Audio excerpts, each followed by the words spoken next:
नमस्कार दोस्तों, स्वागत है आप सबका हमारे यूपीएससी समाचार में।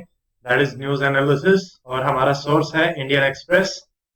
एंड आज है 1 अक्टूबर 2020 और ये हमारे इनिशिएटिव का चौथा वीडियो है।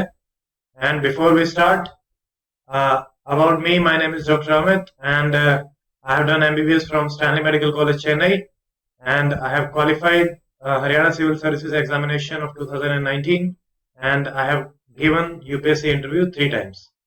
So this was about me. अब चलिए शुरू करते हैं। देखिए आज का हमारा कोट है, the real happiness is when your thoughts, your speech and your actions are aligned. ये कोट है महात्मा गांधी जी का। तो उन्होंने, आपने भी कभी महसूस किया होगा कि जब भी आप कुछ सोचते हैं और वही अगर आप एक्शंस लेते हैं या वो बोलते हैं और आपके एक्शंस, सारी चीजें जब अलाइन होती है तभी आपको खुशी ज्यादा मिलती है, चाहे वो कितना छोटा से छोटा काम हो या बड़े से बड़ा काम हो। इट डज नॉट मैटर कि स्केल क्या है, बट आपने डिसाइड किया कि मेरे को आज सुबह उठ के बैट बनाना है, एक्सरसाइज करनी है, एक बुक पढ़नी है, उसके 10 पेज पढ़ने हैं मान लिया, और आपने वो कर लिया तो आपको खुशी मिलेगी ही मिलेगी। और यही रियलिटी है, मेरा पर्सनल एक्सपीरियंस भी ऐसा ही रहा है। तो आई वुड एडवाइज कि आप लोग भी इसको एक्सपीरियंस कीजिए, करिए। And according to me, happiness is somewhat overrated, peace is what we should strive for. तो दिस इज इट। आज शुरू कर रहे हैं अभी न्यूज सेक्शन हमारा। देखिए पहली न्यूज है बाबरी डिमोलिशन पे, जिसमें कि कोर्ट ने no one is guilty because of lack of evidences कि वीडियो जो एविडेंसेस थे वो भी आपके एडमिसिबल नहीं है, क्लियर ऑडियो नहीं है, ये बोल के कोर्ट ने सबको नो वन गिल्टी कर दिया है। जबकि इसके लिए जो कमीशन गठित किया गया था, लिब्रान कमीशन, उन्होंने कहा कि it was meticulously planned. And जब उस टाइम पे स्टेटमेंट्स ली गई थी तो बीजेपी की जो लीडर थी उमा भारती, उन्होंने डायरेक्टली कहा भी था कि हाँ हमने ऐसा प्लान किया था, but in this judgement Supreme Court has said that it was not meticulously planned and there is no evidence against anyone. So this was the judgment and so this is it. उसके बाद एक news है आगे, EPCA जो हमारी environment pollution prevention and control authority होती है, it is saying and opposing paying farmers for not burning paddy stubble. जैसे कि हम इंसेंटिव देते हैं मोस्ट ऑफ द टाइम, जो बिहेवियरल चेंजेस में दो कॉमन चीजें यूज की जाती हैं, one is incentive, second is punishment. तो स्टेट गवर्नमेंट यूज कर रही थी इंसेंटिव की, 100 रुपीज देंगे 1 क्विंटल पैडी की प्रोडक्शन पे ताकि आप उसको बर्न ना करो। जबकि ईपीसी कह रहा है कि इट इज लाइक पॉलिटिक्स पे प्रिंसिपल। तो आप इसकी बजाय आप ऐसा कीजिए, फार्मर्स जो हैं उनको आप इजी एंड अफोर्डेबल जो स्टबल मैनेजमेंट की आपकी मशीन्स हैं, ये जो यहाँ पे लिखा हुआ है येलो में, स्टेबल मैनेजमेंट की मशीन्स हैं, आप उनको उन्हें दीजिए rather than giving them 100 rupees और सो, ताकि अल्टरनेटिव तैयार हो और वो वेस्ट भी ना जाए, ठीक है, और इंश्योर करना भी इजी रहे। तो ये आपका स्टेबल बर्निंग वाले इशू से इंपॉर्टेंट हो जाता है। We have already discuss this in earlier lectures और इसके बारे में आगे डिटेल वीडियो आएगी जब भी 2-4 दिन में जब भी होगा तब। फिर एक न्यूज है, ये इंडियन एक्सप्रेस अपने कुछ इवेंट्स करता रहता है about discussion, debate and discussion. तो इनका जो डिस्कशन रहेगा अभी रिसेंटली आज का रहेगा, it is about 6 months of COVID, where is the economy headed and what should be done. ये बहुत ही इंपॉर्टेंट टॉपिक बन सकता है from mains perspective also. Mains के होते टाइम तक तब तक 4 महीने और ऐड हो चुके होंगे, तो आप इसको सुन सकते हैं, देख सकते हैं। इसमें जो भी होते हैं, जैसे कि traffic is back on the road, migrant workers have return to the factories, industries have started producing after 23.9% contraction in the GDP in April and June as compared to the last year। तो इसमें क्या solutions हो सकते हैं और क्या किया जा सकता है, और लॉन्ग टर्म शॉर्ट टर्म सारे के सारे डिस्कशंस होंगे, दिस कैन बी सीन। उसके बाद हमारे पास आता है सेंटर टू स्टेट्स, जो आपके नंबर ऑफ ग्राम पंचायत हैं सांसद आदर्श ग्राम योजना में, जो मोदी जी लेके आए थे, पहले से भी चल रही थी, बट इसमें ये था कि 2000 पहले वाला जो इसका फेज था उसमें एक विलेज एक आदमी अडॉप्ट कर रहा था, एक एमपी सॉरी। तो और अभी क्या है कि जो इसका नेक्स्ट फेज आया है, that is SAGY phase 2 2019 to 24, जिनमें उनको 3 विलेजेस अडॉप्ट करने हैं। तो ये मेंस का जो हमारा टॉपिक होता है स्कीम्स एंड देयर एनालिसिस, उसके हिसाब से ये टॉपिक बहुत इंपॉर्टेंट बन जाता है। इसमें कह रहे हैं कि जो एलोकेशन है it is very far below the target. ये कौन सी मिनिस्ट्री के अंडर आता है? It is under union ministry of rural and development. Then 400 village ही अब तक लिए गए हैं, जो कि बहुत कम है। और अर्लियर स्टडी जो कि rural development ministry and the 5th common review mission ने ऑब्जर्व करी थी, उसमें ये पाया गया था कि एनी परसेप्टेबल इम्पैक्ट ये कर नहीं पाई है। एक्सक्यूज मी,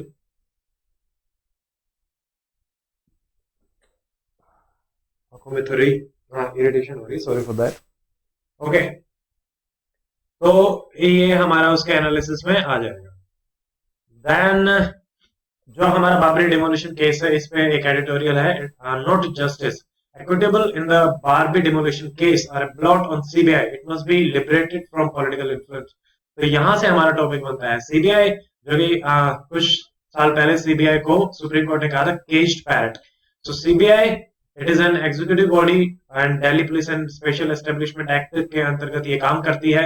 और इसके जो अलग अलग, जैसे हमारे होम मिनिस्ट्री भी या फिर डिपार्टमेंट ऑफ जो पर्सनल ट्रेनिंग है वो है, सबका कंट्रोल रहता है। तो मल्टीपल कंट्रोल, पॉलिटिकल बॉसेस, ये इसके इश्यूज हैं। तो सीबीआई इंपॉर्टेंट हो जाता है। What are the issues with the CBI and what can be the solutions for that. उसके बाद हमारा आता है CBI must appeal Babri verdict. जैसे अभी पिछली बार भी कई बार ऐसा हुआ था कि सुप्रीम कोर्ट ने कुछ चेंजेस करने चाहे थे, कुछ को छोड़ना चाहा, कुछ को लेना चाहा, तो सीबीआई उसके अगेंस्ट अपील करती रही है। जो हाईकोर्ट के जजमेंट्स भी आए थे पहले इलाहाबाद में, तो उसके अगेंस्ट भी सीबीआई ने अपील किया था। And now these two people are again demanding कि उसका अपील करना चाहिए to try and answer does majority and the mob have right of way in the democracy. तो मेजॉरिटेरियनिज्म वर्सेस डेमोक्रेसी भी आपका एक इंपॉर्टेंट टॉपिक है कि क्या हो सकता है, क्या नहीं हो सकता from the mains perspective. Okay, फिर इसमें ये कह रहा है कि the court did not accept over 100 video tapes of the incident as the audio was not clear, but हमारे जो ज्यादातर क्रिमिनल ट्रायल्स होते हैं उसमें ओरल एंड डॉक्यूमेंट्री एविडेंसेस जो आपके होते हैं वो एडमिसेबल होते हैं। एंड देयर वर 351 विटनेस जिन्होंने टेस्टिफाई किया एंड मोर देन 800 डॉक्यूमेंट्स थे जो प्रोड्यूस किए गए, yet CBI failed. Okay, so this is the thing कि भाई टू कन्विंस द जज, CBI failed to convince them. तो ये आपको ध्यान रखना है इस जजमेंट से related. Then there is an editorial about Gandhi in 2020. ऐसा सवाल पहले भी मेंस में आ चुका है कि what is the relevance of Gandhi, and ये फिर से भी आ सकता है। तो Gandhi is very important for civil services as well as your life also. बहुत कुछ सीखने को मिलता है उनसे। He is my favorite leader, the most favorite leader, and I have learned a lot from him. Gandhi ji, ये आप पढ़ सकते हैं, इससे आपको कई नए पर्सपेक्टिव भी जानने को मिलेंगे। एंड गांधी जी के ऊपर एक जो गांधी जी की बुक है माय एक्सपेरिमेंट्स विद ट्रुथ, वो भी बहुत अच्छी किताब है। उसको भी आप चाहें तो थोड़ा थोड़ा करके पढ़ सकते हैं। It will be a good read. Then there is an article of Manish Agarwal about 3 reforms. He is talking about education, labor, and agriculture reforms, how they are connected, and together they will assure the individual freedom and benefit the youth, worker, farmers, and the MSME. आज के time पे और ये और भी reforms की बात करते हैं, जैसे civil services reforms, health reforms and many others. देखिए हर सेक्टर में रिफॉर्म की जरूरत है, नो डाउट अबाउट इट। अलग अलग सेक्टर में अलग अलग काइंड ऑफ रिफॉर्म्स हमें चाहिए, और जो आपके इंपॉर्टेंट सोशल सेक्टर्स बनते हैं उनके रिफॉर्म्स आपके तैयार रहने चाहिए। It is very very good. Okay, ये आर्टिकल आप देख सकते हैं। Then what are the defence offsets, ये नेक्स्ट आर्टिकल है। इसमें नई जो डिफेंस एक्विजिशन प्रोसीजर आया है वो आज से लागू हो गया है। ये पहले हम डिस्कस कर चुके हैं कि ये क्या होगा, what are the changes from the past, इसकी इफेक्टिविटी कैसी रहेगी, how make in India and this are related. तो इसमें जो क्लोज था ऑफसेट क्लोज, उसको रिमूव किया गया है। ठीक है, तो इसको आप देखिए, इसके बारे में रिसर्च कीजिए। देन यूएसए में जो इलेक्शन चल रहे हैं, Trump and Biden, they are same debate जो यहाँ पे होती है। तो हम इसको इस पर्सपेक्टिव से देख रहे हैं कि this can be seen as an example जो हम हमारी डेमोक्रेसी में इनकॉर्पोरेट कर सकते हैं in Indian democracy in the electoral reforms.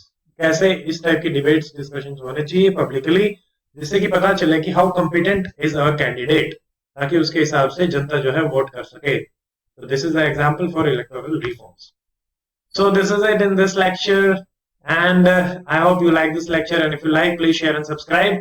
हमने देखिए जो फोकस है वो शॉर्ट डिस्कशंस पे है rather than going in details. आप इनमें से 2-4 टॉपिक्स जो आपको अच्छे लगे उनकी डिटेल में तैयार कर सकते हैं। रोज के 2 भी करेंगे तो एक साल में मोर देन 500 टॉपिक्स आपके तैयार हो जाएंगे। 3 महीने बाद वैसे भी ज्यादा टॉपिक्स तैयार करने के लिए नहीं रहते। But from this lecture we always prepare one topic for our TIT section, that is today's important topic section. और आज का हमारा टॉपिक रहेगा बाबरी मस्जिद एंड जो उसका टाइमलाइन रहा है वो। Okay, so see you tomorrow. Till then, stay fit, stay healthy. Goodbye. Jai Hind.